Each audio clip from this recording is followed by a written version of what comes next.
halkan waxaad ka arkaysiin iyadoo aad u badan qofka doonaya si raacraaco halkan waxa weeyaan waa tafaftirayaasha waa determiner marka le déterminant du nom ama noun determiner ingiriiska marka tafaftirayaasha magac buu tafaftirayaa waxay ka dhigtaa wuu sii macnaynayaa wuu sii tafaftirayaa wuu sii bildhaaminayaa wuu sii tilmaamayaa iminka qalin marka yidhahdo waa n'importe quel qalin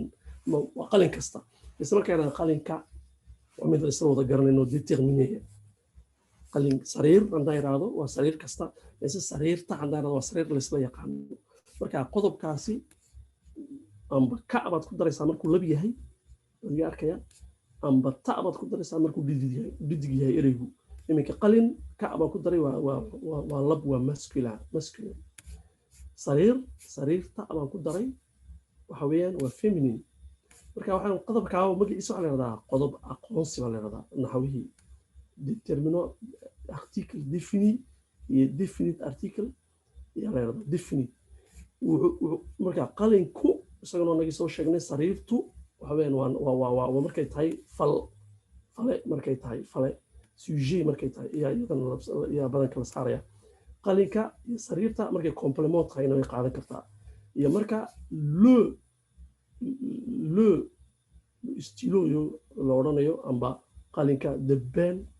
pen marka la odhanayo sariirta sidaas leg bed amba le lit markaan odhanayna faransiiskiina iyadana saan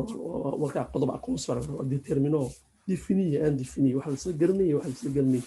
way ku wada dhegayaan aniga casay halka qalinka sariirta qalinku sariirtu qalinkii sariirtii waa la isku wada dejinayaa qodobka ugu horeeya waa kaas waa qodob aqoonsi wuuna ku dhagaa ereyga qodob tilmaameed baa isaguna jira qodob tilmaameedku waxa weeyaan waa qodob anagina waa wixii yaraa ee ku dhagayay artikelkii waa kan marka tilmaameed waa adjective demonstrative ama demonstrative adjective saad arkaysiin marka waxaad arkaysiin qodobkaas waxaa yidhi amba waxaa odhan karaa naxwaha mar wax loo yaqaanaa qodob tilmaameed ama tusmeed uu tusayaa qodob tilmaameed ama qodob tusmeed waa isku mid kan iyo tan kanna oo kii labkii baan raacinaynaa kii dhidigna maxaan raacinaynaa tan iminka qalinkan sariirtan haddaan tilmaamayno qalinkaa sariirtaa ta'ba iyadan la raacinayaa isku wada dhegayaan qalinkoo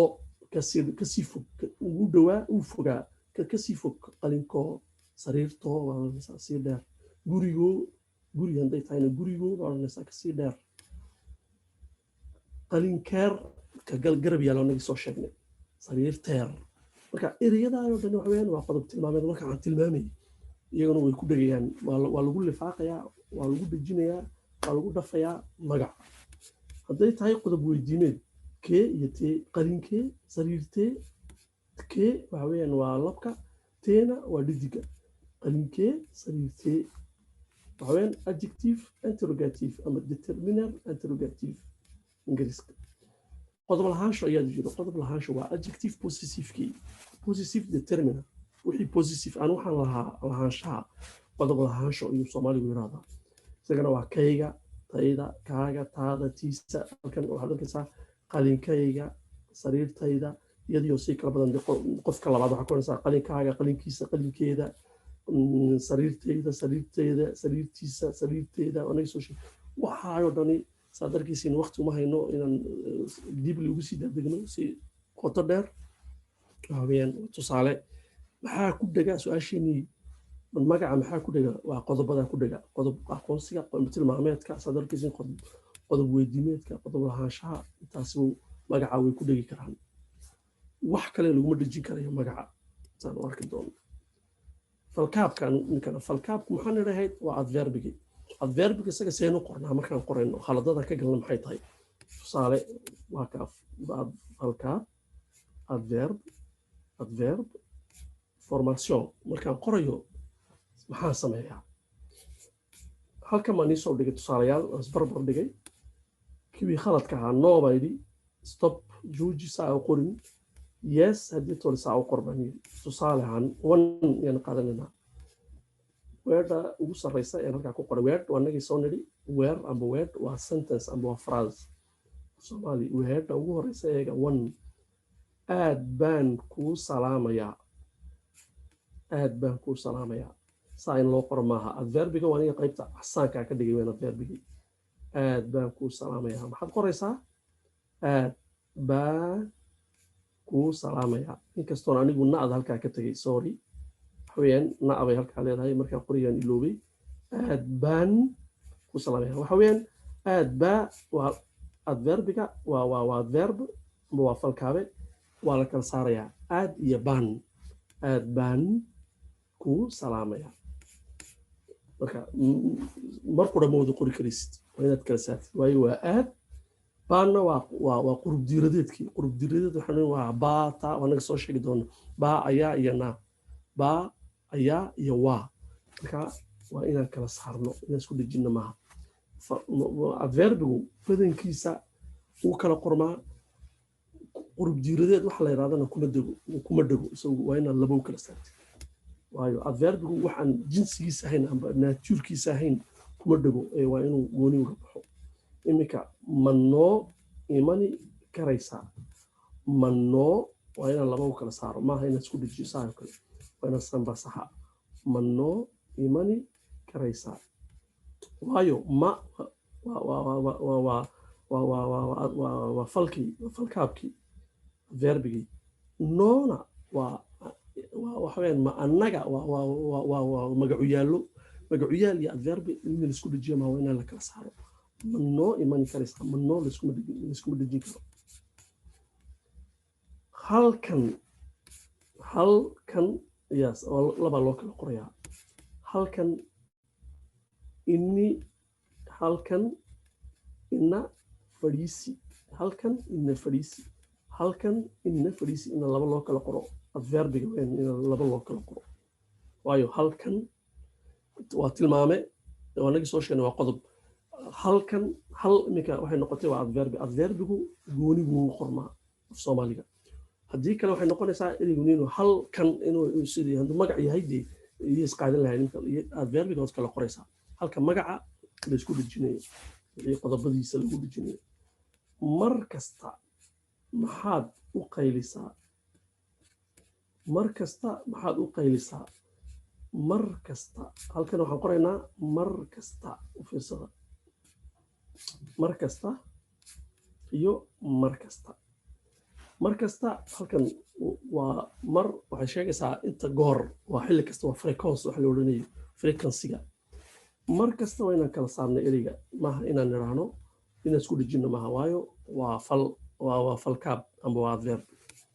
meel kasta oo kale dadku markay qorayaan way isku dhejiyaan waa inay kala saaraan meel kasta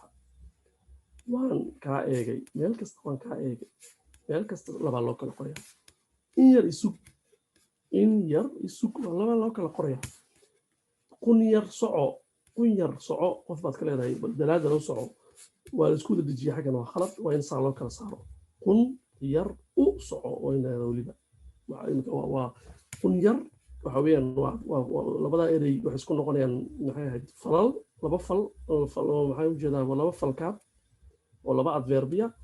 u soco udaasina waa magacuyaal socona waa fal waa verb waa pronoun marka saa bay u kala baxayaan qun yar u soco markaad qoraysid si aad u kulul buu ula hadlay si aad u kulul eegsa loo qoray si aad u kulul waa la isku dejiyey sorry si aad u kulul waa la isku dejiyey waxaad u qoraysaa adu eydka eeg si aad u kulul buu ula hadlay marka inaga waxaa noqosaysa maanta si aad u kulul inaad afar erey baad ka kala dhigaysaa si aad u kulul ma odhan karaysid si aad u kulul inaad isku dejisid maaha waayo waa falkaab waa adverbigana waa la kala saarsaaraa anaga nidhi magacuyaaladiisa wixiisa kuma dhegayo uu kala baxbaxaya maaha magac waa falkaab magacu uu ku dhegaa uu ku lifaaqmaa waxyaala mise adverbigu ama falkaabku waxba kuma lifaaqmo goonidiisu loo kala dhigaa si fool xun ayuu u galay si fool xun saddex erey baad ka kala dhigaysaa ayuu u galay u fiirso baan ku leeyahay xaggan si aad u fool xun markaad qoraysid intaa dhanba waa falkaab waa adverbi waayo falkaab maxaa loo yidhi falkaabe wuxuu kabayaa macnihii falkuna waa verbi baan nidhi sida ficilka loo sameeyey amba waxaan la sameeyey actionka la sameeyey habka loo sameeyey amba sida loo sameeyey yuu xoojinayaa iminka waa qof baa lala hadlay si aad u kulul baa loola hadlay si yar baa loola hadlay qof baa la salaamayaa aad baa loo salaamayaa qof baa waxaa dhan waxaad sheegaysaa wixii frequency inta gooreed soo noqotay baad sheegaysaa haddaad meel tegaysid inta gooreed hadashay waxaa dhan si yar si weyn waxaa dhan waxaad tusaysaa falka unbay micnaynaysaa marka saaba leeyahay wuxuu kabayaa falka si aad u fool xun markaan leeyahay iminka halkan ugu hooseysa si aad u fool xun goor xun markaan leeyahay inaan kala saaro goor xun maaha iminka tilmaamay waxa isku wada noqotay koox ayuu isku noqonayaa erey uu noqon karaa markuu dhowr goor eri ka kooban yahayna koox buu noqonayaa koox naxweed yaa la waa group grammatical ama group de mots group iminka si aad u fool xun goor xun markaas waxaan rajaynayaa in la kala fahmay adverbigu ama falkaabku inuu xoojiyo falka verbiga ayuu u joogaa inta badan uu sheego macnaha amba waqtiga amba sida loo sameeyey amba inta goorey la sameeyey waxyaaladaas ayuu xoojiyaa oo uu kabaa macnaha uu xoojiyaa maxay falka verbiga badankana waa la kala qorqoraa laysku dhaddejiyo saan ugu aragnay halkan oo dhan way isku dhaddejisan yihiin halkanna waan kala saarsaarno waa la kala magacuyaal pronoga gooni buu ka qormaa isagu laba erey buu kala qormi karaa hadduu qurub diiradeed raacayo labuu kala qormi karaa sidaa loo kala qoro markaan taaganahay falkaabka haddii aan u nimaadno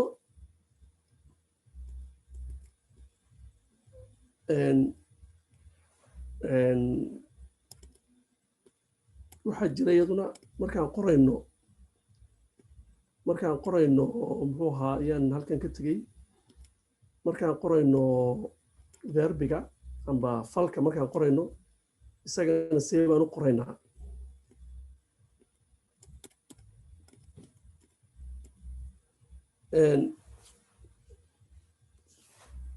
qayb baa halkan yaa naga maqmaan rajaynayaa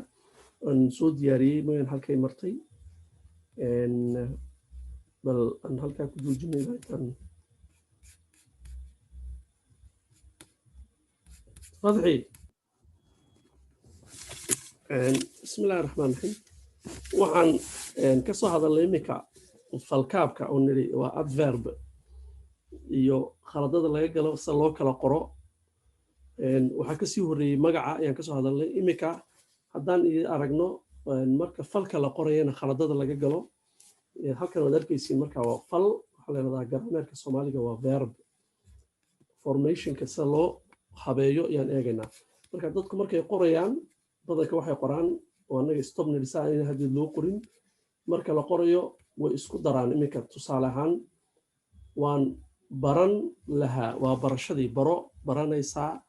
masrogroga badanka ma khaldaan mise baran lahaa baran doonaa markuu yahay future amba waxaa la yidhahdaa waxay timaado luqadda tegto waa pass timaadana waa wixii soo socda future joogtana waa present marka la qorayo maxay ahayd falka baran doonaa way isku dejinayaan dadku waxayna ahayd inaysan u kala qoraan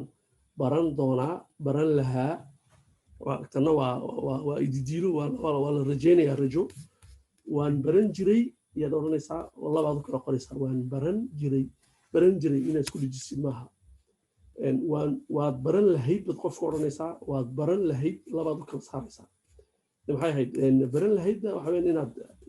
baran markuu iskaga dhigtid baa saxa inaa la kala saaro inaa la kala saaraa saxa inaa la isku dejiyo iminka halkan oo kale waan wanaagsanahay markaad leedahay waan wanaagsanahay in la isku dejiyo maaha waa in la kala saaro oo la yidhahdo waan wanaagsanahay labadaabaad kala saaraysaa iminka wuu adag yahay waa sax halkan sax baan ka dhignay mise dadku way isku dejiyaan adag yahay way isku dejiyaan waa khalad marka waa in la kala saaro khaladada lagu sameeyo waxa weeyaan waa laba loo kala qorayaa maxay ahayd falka iskuma dejinayo halkan iminka marka hodana haddaad doonaysid hodan ah waa inaad qortid halkaa hodan ah kusoo laabo soo noqo oo kale ku soo noqo oo kale ama ku soo laabo waxay tahay ku soo laabo saaba loo kala qorayaa oo saddex baa loo kala qorayaa hadli doonaa saaba loo kala qorayaa marka falkana khaladada laga galo waxa weeyaan isaga waa la isku dhajiyaa falku marka laba markuu past yahay ama markuu yahay waxay tagto ama markuu yahay future ama future uu yahay timaado laba la iskuma wada qoree waa la kala saaraa sidaa waan baran doonaa waan iman doonaa waa la kala saaraa doonaada iyo waan baran jiray labaa loo kala saaraya iyadana waxaa taas halkaa baan ku dhaafaynaa khaladada la iska ilaaliyo marka falka la qorayo iyadana khaladadaaba dadku ay badan ka sameeyaan halkan waxaa kale aan u dhaafayno horyaale iyo magacuyaale isku dhafan maxaa hadda la isku dari karaa markaan qorayo ereyga ama weerda dhexdeeda markaan qorayo ereyga maxaan isku dhafi karaa maxaan isku dhafi karin waa nagii soo sheegnay horyaale waxaan idhaahdaa waa preposition halkaan nigu macneeyey magacuyaal waa pronoun personal ama pronoun personnel ama personal pronoun waa in labadaas magacaas la isku daray isagana maxay ahayd waa pronoun personnel labadaasi way isku dhafmaan way isku darmi karaan oo xeerar baa ka yaala iyadana bas falkaabka unbaana lagu dari karin oo nidhay adverbiga laguma dari karo mise labadoodaasi magacuyaal iyo horyaal preposition iyo pronoun personnel way isku dhafmi karaan wayna isku xidhmi karaan iminka iska oo kale is waa horyaale kacduna waxa weeyaan waa magacuyaal waxay isku noqdeen waa la isku dhajiyey iminka tusaale ahaan aniga xaggan siiyey iska waran adoo qofka kale see tahay adoo kale iska waran waa isku dhajinaysaa isla qabta laba qof baad ka leedahay is marka waa horyaale iyo magacuyaal la isku dhafay oo la isku dhajiyey waa la isku dhajin karaa igu salaan aabbo waad ku dhajinaysaa idinla inantu in ay idinla hadasho ayay rabtaa warkaas idinla waad ku dhajinaysaa laba la halkaas ku dhagaysa waxa weeyaan waa la maxay ahayd horyaalaha iyo la magacuyaala waa lala hadli doonaa nagu baabuurkiisa buu nagu qaaday waa ya halkaasi nagu qaaday nagu odaygu guriga ayuu noogu yimid iyaduna waa noogu waa magacuyaal iyo horyaale isku dhafmay idinkaga macallinka ayaa si faahfaahsan idinkaga hadlaya imtixaanka idinkaga waa la isku dhijinaya halkan iminka u fiirsada nota bene notebia buugga waan kaaga soo qaadi doonaa markaad leedahay saa looma kala qorayo iyada buugga waan kaaga soo waa ka waayo kaaga soo waa in loo qoro halkan hoosane ku qoray buugga waan kaaga soo saa loo kalsaan waayo kaaga oo la isku dhijin karayaa waa horyaale iyo magacuyaal kaa iyo adiga kaaga soodani waxay noqonaysaa waa falkaab iyadu waa jihadii bay sheegaysaa soo soco marka gooni bay uga baxaysaa oo maxay ahayd laiskuma qoray labaa la isku dejinayaa ka saddexaad maadaama uu isagu falkaab yahay gooni baa looga qorayaa iyaduna waxay u baahan tahay inaa la kala hubiyo ma falkaaba ma horyaala ma xidhiidhiya ma magacuyaalba waxay u yar baahan tahay in naxwaha si fiican loo taftiro waqti uma hayno kulley sidaaba loo qorayaa labaa loo kala saaraya inta kalena magacuyaalka iyo horyaalku way isku dhafmaan marka la qorayo isaga waa la isku dhejin karaa dad badan oo kala saaraya arkaysaa mise inta badan waa ma odhan karsa is iyo ka waa isku dhejinaysaa iska halkaa waxaan ku aragnay horyaalaha iyo magacuyaalku inay isku dhafmi karaan prepositionka iyo pronoun personnelka ama personal pronounku inay isku dhegi karaan waxaa kaloo iyaduna aan halkan ku arkaynaa oon isla eegaynaa waxaa la yidhaahdo qurub diiradeedka anaga soo sheegno waxaa qurub diiradeed amba diiradeeye waxa weeyaan Soomaaliga unbaa badan kale luqadaha kale aanu ku meenaray intaan ka garanayo Faransiiskuna male Ingiriiskuna male waxa weeyaan qurub diiradeed focus maker waa word to see weerda la'aantood micno ma yeelanayso weliba weerda yar ee fudud ee word tibneedka declarative ka la yiraahdo marka naxwaa la dhiganayo declarative waa terminate warkii bay sheegaysaa word fududna waa phrase sample amba sentence-ka iyo maxay ahayd complex-ka haynaysa simple-ka axmed ayaa yimid maanta axmed ayaa imika axmed waa noun yimidna waa fal waa verb maanta waa verb waa waqtigii la yimid la sheegay imika saddexdaa erey haddaan ka dhex saarno toosiyaan axmed yimid maanta weerdhi way jabaysaa sax ma noqonayso axmed baa yimid maanta baadaasina way toosinaysaa waa saddexda soomaalidu saddex bay leedahay focus maker leedaado ama qurub diiradeed waa ayaa waa baa iyo waa saddexdaa ayaa la kala isticmaalaa marmar labadan inta badan waa la isku bedeli karaa ayaa iyo baa waa la isku bedeli karaa inse waa gooniba iyadu maxay ahayd xilli kasta oo qurmataayo maxay labadan iskugu bedeli karaysa iminka axmed ayaa yimid maanta waxaan odhan karaa axmed baa yimid maanta isku macne axmed waa walaalkay waadaasna waa gooni walaalkay axmed baa yimid iminka tusaale ahaan markaan leeyahay guus rogrogaa isaguna wuxuu noqonayaa iminka axmed ayaa yimid maanta waxa la macnaa anoo leh axmed maanta ayuu yimid waayo maxaa isbedelay meeshii placekii ay ku jiray haddaad bedishid iyaduna way isbedelmaysaa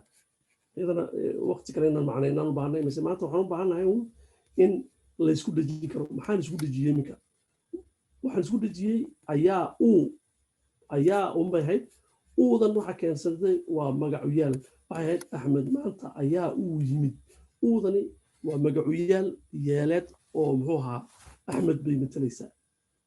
iminka axmed baa yimid maanta halkan ayaan ku kala caddayn doonaa halkan waxaad arkaysiin markaas qurub diiradeedku iyo magacuyaalku markay isku dhafmaan wayna isku dhigi karaan waana la kala saari karaa oo waxaa la yidhahdaa fidnaan waa loo kala qori karaa koobnaanna waa loo kala qori karaa isagoo isku kooban oo isku jira oo isku dhegsan tusaale ahaan fidnaan haddaan doono inaan qor odhanayaa axmed ayaan arkay oo kale anoo doonaya ayaa aan baan odhanayaa ayaadii waa qurub diiradeedkii fox makerkeena garanaynay aantanna waa porno personnel waa magacuyaal aniga qofku matalaysa ayaan baa odhanaysaa iminka awrkii tusaale ahaan halkan sentence baan iisoo geliya ama phrase awrkii ayaan helay ayaa awrka helaya waa aniga waxaan odhan karaa awrkii ayaa aan helay waan kala saari karaa waana isku dhejin karaa badankana in la isku dhejiyo ayaa fiican iminka waa wuu bay isku noqon kartaa fidsanaan marka la koobayno waa wuu bay noqonaysaa iminka xoghayihii wuu baxay wuu bay isku noqonaysaa waa ay way bay noqonaysaa shimbirtu way duushay waa ay duushayna waa odhan karaa waa waad bay isku noqonaysaa waa aad mahadsan tahay waa odhan karaa waad mahadsan tahayna waa odhan karaa saabaa la isku dari karaa buu bay noqonaysaa baabuur buu wadaa baabuur baa uu wadaana waan karaa waan kala saari karaa waan dheerayn karaa waan fidin karaa waan koobi karaa waxaanu bay isku noqon kartaa waxaanu iyo waxaanu iminka waxaanu waa labana in la eego la dhowro waxaanu rabnaa biyo waa la isku dejinayaa waa la kala saari karaa waxaan arkay libaax iyadana saaba loo kala saari karaa maxaad aragtay waxaan arkay libaax aan arkay libaax magacuyaalkii gooni baad qori kartaa waxaana maxay ahayd gooni baad qori kartaa labadana waa isku soo dari kartaa tusaalahaasna waxay ku sheegaysaa inuu qurub diiradeed fox makerka ku dhafmi karo muxuu ahaa iyo xeerarkiisa halkan iigu sheegay waxaan u dhaafi karnaa khaladada kale ee la galo badanka waxay noqotaa khalad dadku ay isku khaldaan hadal iyo qoraal waxaa la yidhahdo hadalku waxaweyaan spoken writankii levelkii register oral iyo kii wixii loo dhaneeyey tusaale haddaan xaggan siiyo waxaweyaan hadal oral wixii marka maxay ahayd lagu hadlayo qoraalna waa markii ikrigii iyo writankii markii la qoriyey marka labada tusaale xagga ka arkaysiin waxa weeyaan waa registerada Soomaaliguna uu leeyahay register oral register ikriya wixii la qoriyey iyo wixii la akhriyey dadku ay sheegeen anoo wax afka ka sheegay waa sax buu noqon karaa bas markaan qoraalkii waxaan sheegayo inaan qor is iraahdo oo ilaalin waayo naxwihii iyo wixii oo dhan khalad baa halkaa ka imanaya tusaale ahaan bal labadan weerar la isla eegno tusaale example hadalka iyo qoraalka waxaan wixii ku kala duwan yahay xaggan nagu tusaya hadal waxaad halkan ka arkaysiin weedha hore la socda waxa arkaysaa qof dhalinyaro jaamacadda ka baxo haddana shaqola waxaad arkaysaa qof dhalinyaro jaamacadda ka baxo haddana shaqola waxaad dhici karta inaad markaan oral sheegay inaad fahantid balse haddaan u fiirsanno qoraal markaan doonay inaan qoro sidaa uma qori karaysid waayo sidan waa inaa u qortid qoraal written amba ikri waxay noqonaysaa waa inaad saa u caddaysid waxaad waxa weeyaan wixii waxa iyo aad waa magacuyaalkii yaad saa u caddaynaysaa waxaad arkaysaa baa odhan kara waa inaad laba ka dhigtid arkaysaa ilaa qoraalka u doonaya waxaad arkaysaa qof waxaa weeyaan wixii la arkay qof dhalinyar waxa weeyaan qof waa magac dhalinyar laba laabaad ilaalinaysaa haddana dhalinyar baa waa tilmaamay waa adjective oo waxaad kala saaraysaa waa xidhiidhiye jaamacadda laba da'aad halkaa ka dhigaysaa caddaynaysaa jaamacadda ka baxay kacdana waa horyaalay oo haddana waad leedahay haddana na'dii iyadana eegaysaa shaqo la'da waa bilaa la'aantii iyo hamzihii saa qoraal ahaan waa inaa saa u kala saaro waxaad arkaysaa haddii aan hore qoro waxaad arkaysaa qoraal bay ku fiican tahay naxwuhu ma garan doono iminka baxoodaas iminka aniga arowgeyga waad arkaysiin malaha baxoo naxwe ma fahmi doono oo markaa qoraalka waxa la yidhaahdo baxoo af soomaali qaamuuska dadka baa dhidmaylis haddana oo saas ugu jirta qaamuuska kama arki jirin shaqoola ereygaas qaamuuska kuma jiro waayo waxa qaamuuska kuma jiro qaamuuska waxaad ka heli waad ka heli magacuyaal oo laysku dhafay xeerkaad ka heli waxa aad arkaysaa waad ka heli dhalinyaro waad heli oo kelideed joogto waad arki qaamuuska waad ka heli maxay ahayd shaqo iyo waad heli shaqo waad heli waa magac waa la'aantii haddana nacdaas waa naga nidha waa lagu dari karaa waana laga fogeyn karaa haddana iminka maadaama iminka way ku fiican tahay in lagu dejiyo maayo magac maaha haddana waad leedahay waad ku dejinaysaa hadda waan garanaya waa waqtiga iminka la joogo waa adverbiga way ku dhegi kartaa nacdu waa xidhiidhiye si aan nii tuso ereyadaayoo dhan waxaan gelinaynaa wixii la odhanaya ablaablayntii darnaxweedkii magac falkaabe tilmaame magacuyaal horyaal xidhiidhiye diiradeeye diga arkaya iminka ereygan waxaan soo qaadanaya qof waa magac halkamu ku jiray naxwuu garanaya jaamacad waa magac no shaqo waa la garanayaa intaasiba waa ereyo magaca amba nown fal haddaan verbiye ka soo garno waa kan arkaysaa ahaanshihii uu baxay wixii oo la'aana waxbaa la waayey la'aan intaasiba waa fal waa verbayaal naxwuuna uu garanaya falkaabay hadda waa verbi waqtiga xilligay sheegaysaa tilmaame dhallin yar qofku waa dhalinyaro waa sifo qofka ayaa dhalinyaraha waa sifo magacuyaal prono iminka horyaale kacd waa horyaale xidhiidhiye waa o saad arkaysiin xidhiidhiye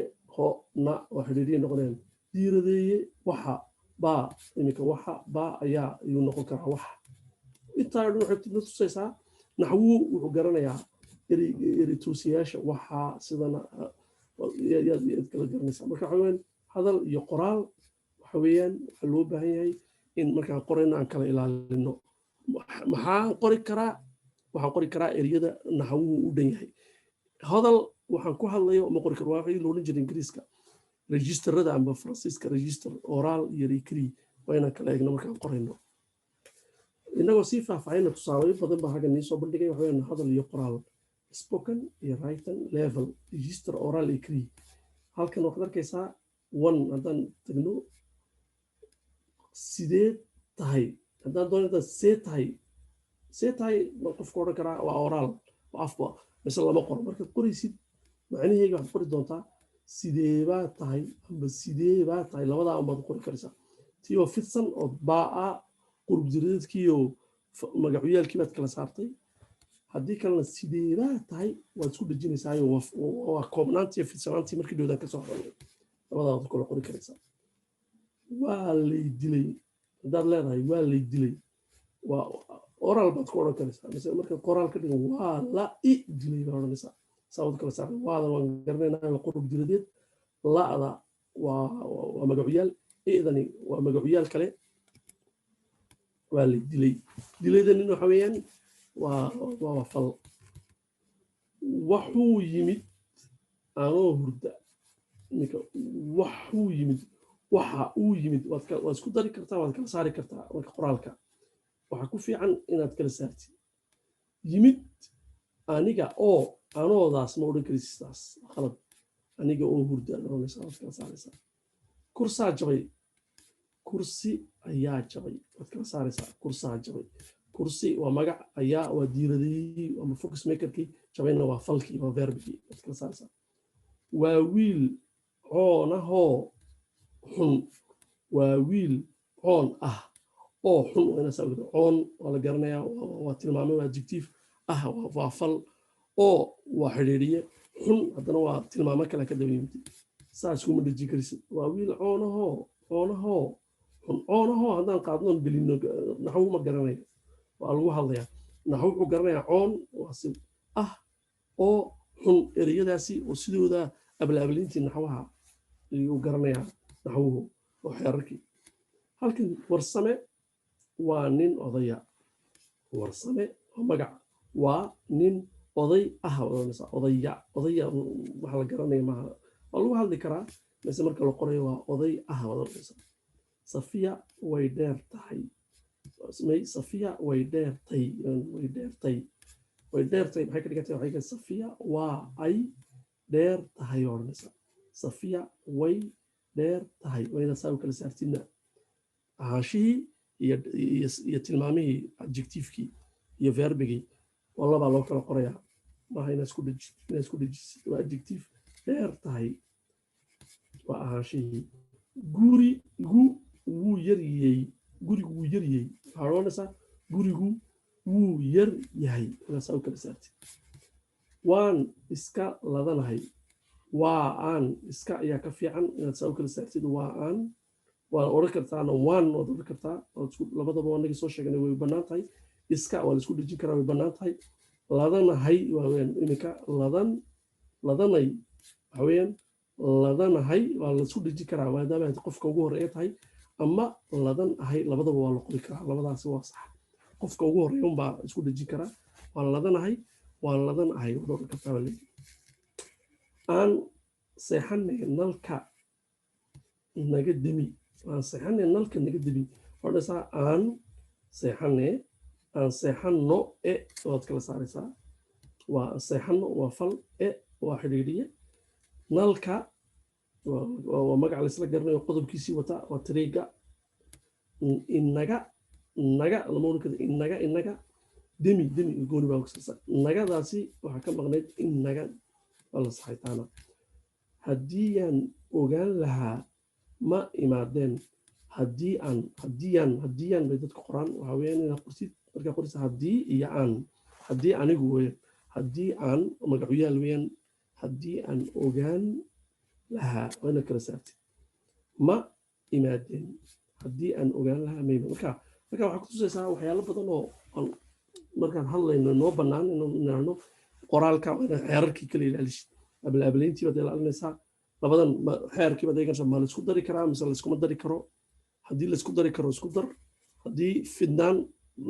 koobid loo qori karo isku koob oo isku gee haddii la isku geen karina sidooda ugu kala daa marka qoraalka iyo hadalka maxay ahayd iyaa noo kala macnaynaya xeerka